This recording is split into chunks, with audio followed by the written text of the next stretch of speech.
The primary elections have now wrapped up. We'll have more on who fared well, plus the Astra Theater may soon be up and running again. We'll tell you who is interested and what they might use the building for, and Purdue Extension educator Jan Dugan is tonight's guest on Inform. All of that and much more is up next here on the 18 WJTS News.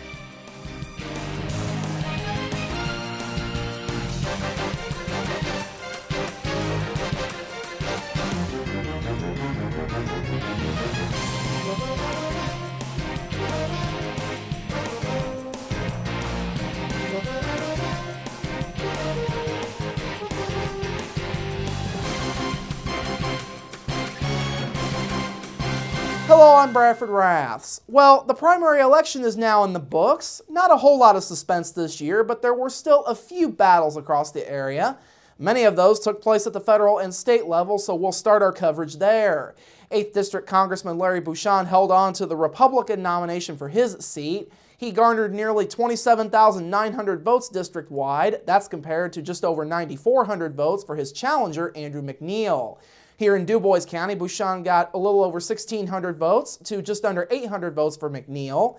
Bucshon also won Crawford, Davies, Martin, Pike, and Spencer counties locally. He's set to face off with Democratic candidate and Jasper resident Tommy Spangler coming up in November. Spangler, of course, running uncontested. Moving to state races now, Mark Messmer and Ted Metzger squared off in the Republican primary for the District 48 seat. Messmer won that district with a little over 7,600 votes to Metzger's 1,904 votes. In Dubois County, Messmer's margin was 1,961 to 115. Messmer took home wins in Gibson, Knox, Pike, Spencer, and Warwick counties as well. He will face off with Democrat Larry Vollmer for that seat coming up during the November general election. Messmer says this year's election marked the first time that he's had a primary challenger in an election. He says getting familiar with the rest of the district will be key for his chances come November. We'll lay out a strategy probably in early June for where to focus our efforts, but obviously most of the effort will be in the totally new parts of the district. Being Knox, Gibson, and Warwick are really totally new turf. Turning now to District 47, Aaron Houchin and Tad Whitus battled for the Republican nomination there. Houchin won by a count of 5,384 to 4,046 in favor of Whitus. In Dubois County, that margin was 374 to 144 in Houchin's favor. She also won in Crawford, Orange, Perry, and Washington counties, while Whitus took the win by a wide margin in Harrison County. Houchin is set to face off with Democratic incumbent Richard Young coming up in November. Meanwhile, the battle for Mark Messmer's former seat in the State House of Representatives is now up for grabs on the Republican side.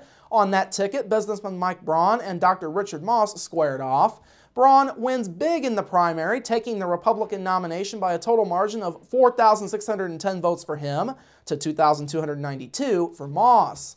Braun's margin in Dubois County was 1,601 to 477. Braun made it a clean sweep of the district, winning Davies, Martin, and Pike counties as well. He says his efforts to get familiar with the area outside of Dubois County paid off. My opponent, Richard, had a practice in Washington, so I think he had that advantage going in. So I basically had to do whatever it took to spend time and connect the dots between what I've done and Meyer Distributing and, my name. There is no Democratic challenger as of this point for the District 63 seat. One more area state race to tell you about. That one took place in State Senate District 39, and that pitted John Waterman against Eric Bassler. Bassler unseated the incumbent Waterman by a count of 6,817 votes to 6,458 for Waterman. Waterman did win Martin County, but that margin was just by 10 votes.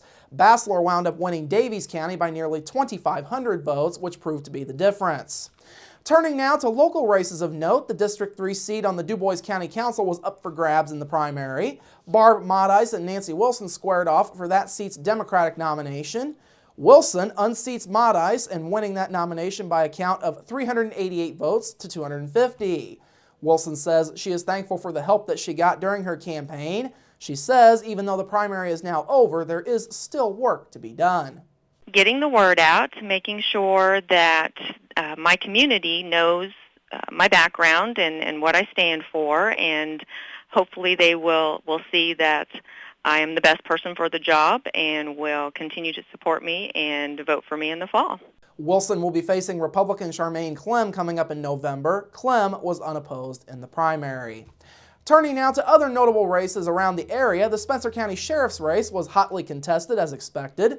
6 candidates in all ran in that primary. Kelly Renke will be representing the Democrats come November. She defeated Christopher King by a count of 931 votes to 866. Renke will be facing Republican candidate Jim McDermott. McDermott came out the winner of 4 Republicans on that ticket, defeating Marvin Heilman by a count of 766 to 738. Jeff Meredith came home third with 500 votes, and the other 55 votes went to Jim Taggart. Meanwhile, in Martin County, the prosecuting attorney's race was up for grabs between Michael Steiner and Joseph Howell. That battle was on the Democratic ticket. Steiner picks up the win with 811 votes, and Howell garnered 431. Steiner says his win took a lot of hard work on the campaign trail. Moving now to Daviess County, a county commissioner's seat was up for grabs in the local primaries last night. Incumbent Larry Wilson and challenger Nathan Gabhart squared off for that honor. Gabhart won the primary by more than 1,000 votes over Wilson. Turning to Pike County, we have 2 county council seats that were up for grabs. Randy Harris defeated Kurt Vaughn on the Republican ticket in District 1. That was by a comfortable 223 to 92 margin. Meanwhile, on the Democratic ticket in District 4, Myron Crone held on to his seat. He defeated challenger Norman Dillon. As we wrap up here, looking in Perry County, County Council District 2 and 3 seats were up for grabs in the primary. In District 2, Danny Bolin and Stan Goffinet squared off, with Bolin getting the win, 163 votes for him to 139 for Goffinet. And then in District 3, John Taylor takes the win over incumbent Chet Mathena. Taylor got 207 votes to Mathena's 161. Turning to other news now, Jasper's Astra Theater may soon be up and running again after all. During its most recent meeting yesterday, the Jasper Arts Commission approved an updated strategic plan. The revisions to the plan were originally made during a meeting back in March, and part of that plan involves the Commission taking over the Astra Theater and other unoccupied spaces in the downtown area during the next 4-year time frame. Arts Director Kit Miracle says the idea began to take shape after changes in direction with plans in the city. With the emphasis on the arts downtown, we thought, well, why do we have to have everything under one roof, which is what we had planned before. So once we got off of that idea, we broke out to moving a lot of our offices and services downtown somewhere in a place yet to be determined, taking over the Astra because we're the most likely candidate. I mean, this is what we do. We run theaters. Miracle says some initial ideas for events in downtown space include moving the Commission's Backstage series performances to a downtown location. Will Reed and Sing for Food could also perform in there, as they did this past Sunday. Other potential ideas are private events, library events, and even converting the Astra into a dinner theater. Miracle says planning is still in its early stages. She says the Arts Commission would likely serve as the caretakers for the building to allow these events to take place. Miracle says the idea would be a win-win for all involved. I think this would be beneficial both for the community and for us, and it works well with the new plan that the city has with renovating and improving the downtown. I don't know how it would be facilitated to be turned over to us, but I think that Jasper Arts would be a good entity to run it. As mentioned, the ideas are still in their early stages. Miracle says should the plan to get downtown space work out, the current arts building on the VUJC campus likely would be renovated. The Astra Theater has been closed since September of 2002, though it has hosted a few events since that time. Finally this evening, Jasper-based Memorial Hospital now has another building. Yesterday afternoon, hospital officials and the Jasper Chamber of Commerce cut the ribbon for the new Memorial Health Center located along West 2nd Street.